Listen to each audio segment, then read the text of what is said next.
মোহনবাগান অনুশীলন একেবারে যথাযথ উপায় চলছিল, বেশ ভালো মতো একটা অনুশীলন আমরা দেখতে পাচ্ছিলাম। ওপেন প্র্যাকটিস যেহেতু ছিল, সমর্থকরা বেশ আনন্দের সাথেই প্র্যাকটিসটা দেখছিলেন।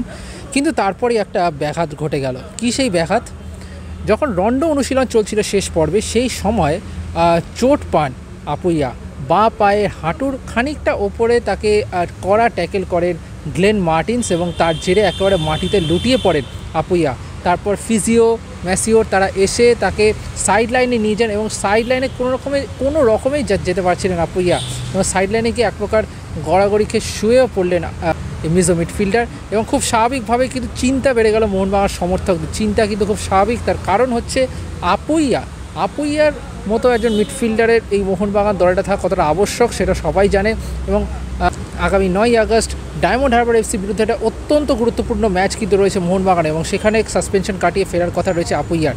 কিন্তু যে সম্ভাবনা দেখা যাচ্ছে তাতে কিন্তু আপুইয়ার এই চোটটা কিন্তু একটা অনিশ্চয়তার মেঘ তৈরি করেছে। যেটা আপাতত খবর মোহনবাগান ম্যানেজমেন্ট সূত্রে, যে হয়তো আপুইয়ার চোটটা খুব একটা গুরুতর নয়, খুব বেশি হলে 1 থেকে 2 দিন বিশ্রাম নিলে আপুইয়ার এই চোটটা পুরোপুরি সেরে যাবে। কিন্তু যে অবস্থায় আপুইয়া মাঠ ছাড়লেন এবং তারপর গাড়িতে উঠলেন, পুরো খোঁড়াতেই কিন্তু আপুইয়াকে গাড়িতে উঠতে দেখা গেল। এবং এটা অবশ্যই একটা চিন্তার বিষয় যে আপুইয়ার মতো ফুটবলারের এই চোটটা কতটা গুরুতর।